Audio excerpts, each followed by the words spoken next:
好，早晨，好耐都冇做過恒指早盤分析啦，係時候又要勤力翻啦。好，我哋事不宜遲，畫翻啲線先。咁啊，周線圖啦，咁啊，其實可以講翻呢度底底，跟住破翻嚟又係呢啲位，做翻個底咁上下啦，跟住呢個頂俾一個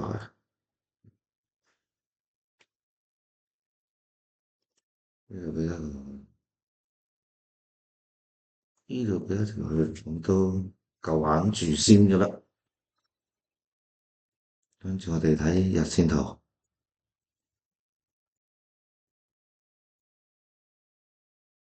日線圖好明顯，我哋嗰個呢段有力嘅，好多次嘅。咁之前都冇咁大力，呢度有啲力，咁我哋試下 mark 個100線啦，睇下到時會唔會有啲乜嘢啦。我哋可以咁樣睇嘅，呢度可以快轉多少少啦。嗱，而家好明顯㗎啦，一定知道呢個係橫，即係個位兩條黑色線。咁會唔會可以彈上嚟破落嚟啊？唔知，但係嗰個佢一出咗一支咧有力嘅陰燭，跟住咧佢而家用震盪形式每爆咗呢條陰燭咧，咁一定係對於下跌嚟計唔係咁好啊！我自己認為。咁啊，可能繼續走翻上去個頂都唔出奇。咁呢個 area 咁都係一個下跌嘅波段到100位，咁到時會唔會有啲震下震落低啲？咁呢度要關注啦。咁或者呢個都係一個好明顯嘅誤區啦。我哋畫低咗先。咁呢度都係震，呢度彈上去，係咪？呢啲 area，咁跟住我哋再睇細啲，刪咗呢條佢先。細啲嘅時候咧，我哋睇到呢度發力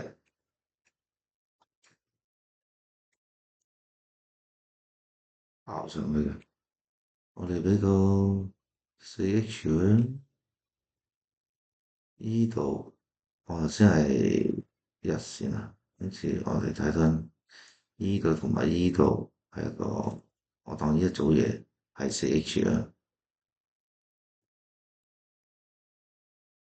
咁即係話掂到呢啲位，我哋咁埋跌啦，跟住呢度咧爆開佢上嚟啦。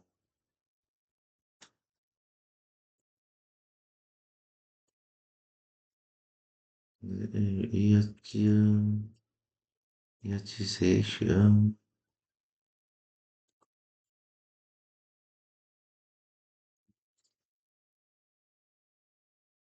咁啊〜佢喺度呢度頂住，下邊又頂住，咁喺度震嚟震去，咁啊肯定震盪嘅話就喺底買上，上買跌噶嘛，穩陣啲啊！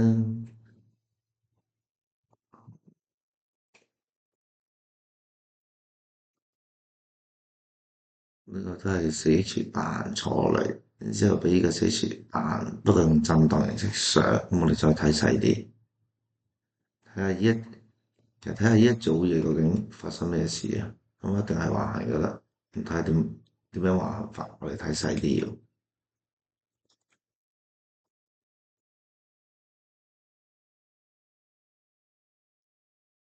咁啊，當時就係落上嚟俾個死 H 頂一頂，跟住發力，咁我哋發力就整翻啲發力啦，即係唔係話好扮嘅，都叫做突破啦。好啦，咁啊突破之後啊，踩翻呢度個頂啦，咁啊上去，咁啊做咗下一波，輕微咁突破少少，咁就即係冇乜勁力啦，咁叫做震盪咁震盪上去啦。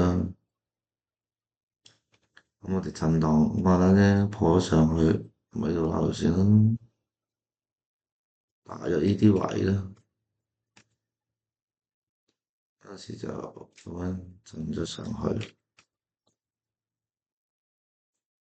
最後咧佢又落翻落嚟，咁啊冇一個震盪形式上落到嚟呢啲四 H 嘅升緊。咁咧同一時間咧，因為呢度呢個係呢一段啦，咁呢一段我都會照買，因為佢係破咗個新高噶嘛，即係由呢度到呢度啦，即係我知道呢一個位，而家我係騎緊一、二呢一兩個嘅 wave 嘅向上，所以我哋唔係由下邊買向上，一定係有着數嘅，除非佢破咗嚟呢度，破開呢個位。破開買跌，咁咪坐落呢度先咯，第一關就頂住啊嘛，跟住頂完之後咪再坐嚟咯。即係一日未打破個死 H 都唔諗住買跌咯，即係買跌都係一個震盪頂打到底就完咗咯。如果下邊就買咗升就可以坐少少貨博去破唔破呢個死 H 啊？因為話晒頭先呢一支死 H 嘅陰燭好大，嗰支俾人收復嘅話。咁啊，就有機會向上對上去。OK，咁我哋睇下呢一個粉紅色同綠色嘅中間就發生咩事啦？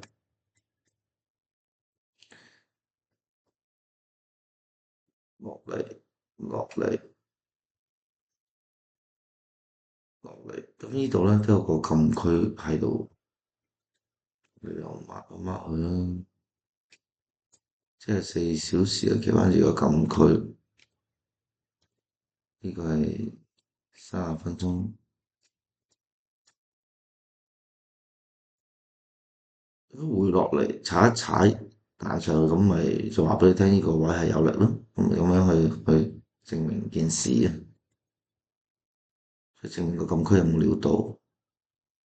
不過我覺得我咁樣定義嘅最新自己諗，只要佢有突破新高嘅發力位，我哋就定義為佢係一個有用嘅咁咯。佢發力而冇突破新高新低嘅，咁我就當冇乜用。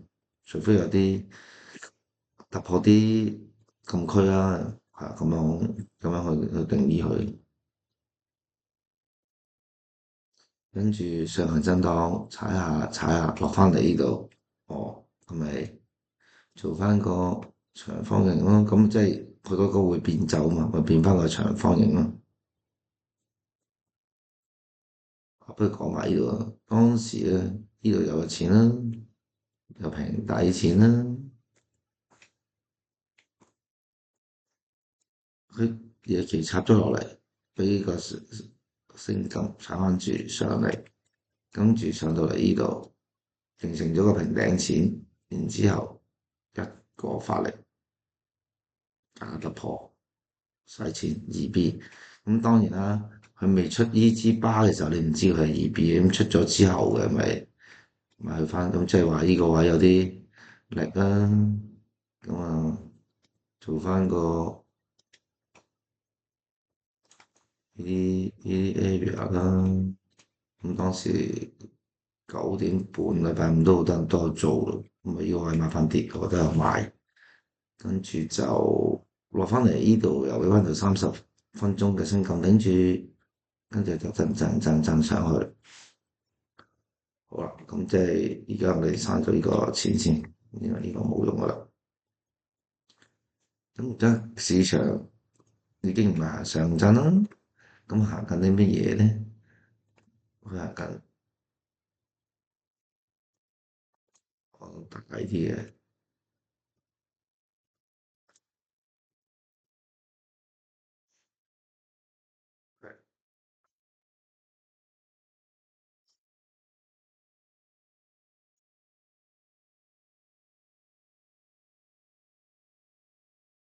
我會定義為佢一個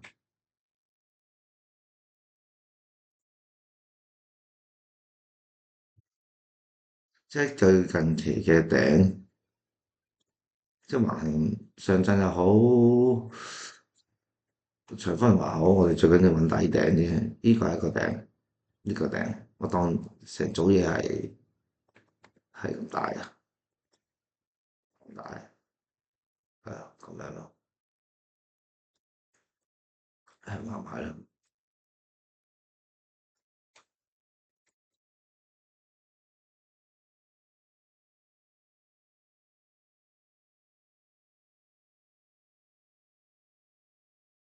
即係可能呢個係緊要價值破落嚟，呢個做包頂都得，不過唔緊要。總之我哋知道呢個 area 係底部就得啦，呢個 area 係底部就得啦。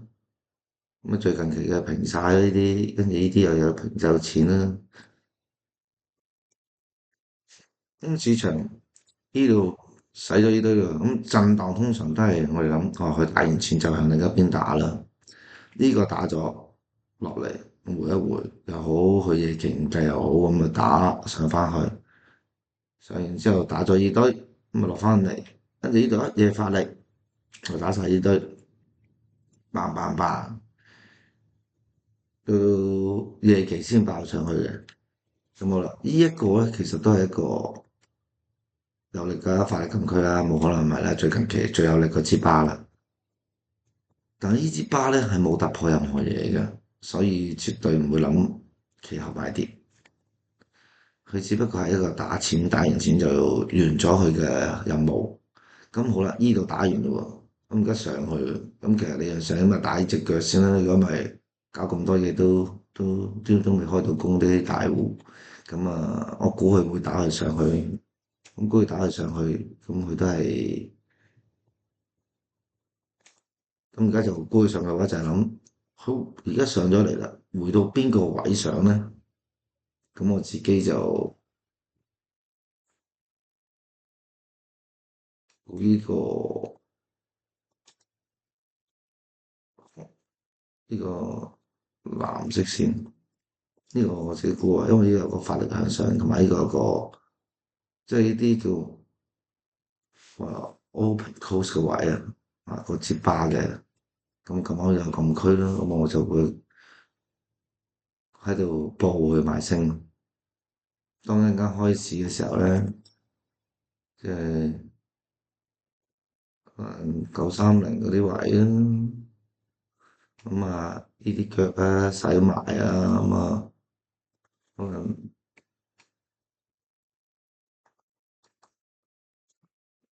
啲錢啦，通常都打啦，打唔咁啊。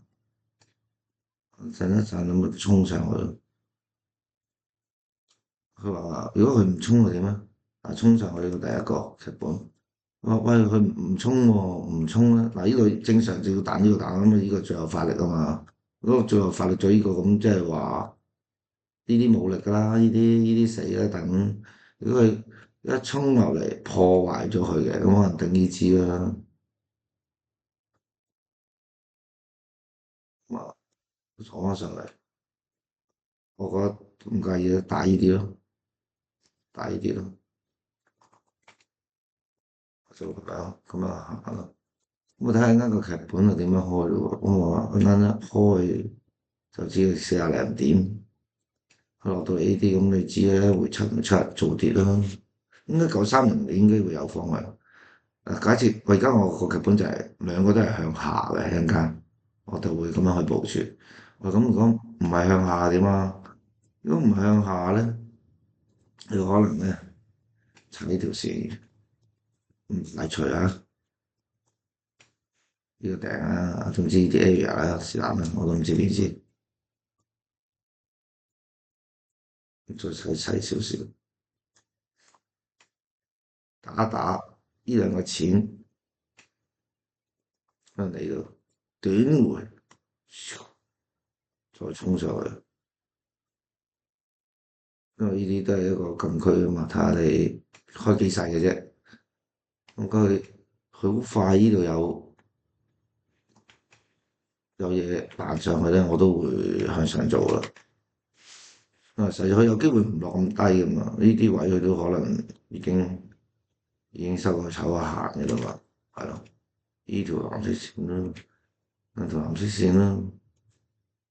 一係呢條嚇，佢即係嚟到呢度都會，佢話：喂，佢直情落都唔落喎，咁啊，咁咪衝，一衝呢個發力位一突破，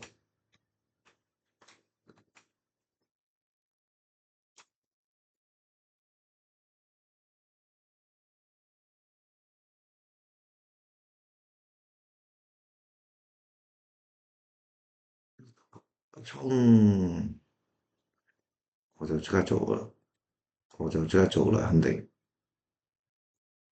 好急嗰啲咁做咯，我諗係啊，9點半咁衝上又好，9:15行幾支巴，有啲力啊咁震下冇力冇辦法，不如1分鐘都可能會好啲咯，係咯，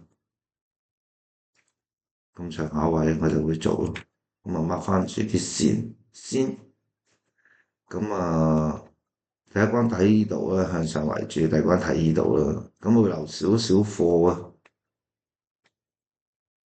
定係食晒，都係食7留3二，我估如果有機會嘅話，不過仲入咗先再諗啦。睇有幾多點先？嗱，第一條線100零點，第二條線都有200零，但係佢有機會咧潛在衝上破上去呢個直打呢條線都唔出奇嘅，因為都彈一下，彈兩下咁啊！呢度第三下就呢啲禁區有危險嘅，唔係受好多力，唔係受到好多力嘅啫，3下差唔多死嘅啦。好，今日分析就完畢。不過係啦，我頭先講到啦，如果突破依一組嘢咧，我哋記住係做翻落跌，買翻低，突破呢個藍色線啦，記住唔好嘥啊！呢啲位一衝就打翻呢啲，好啦，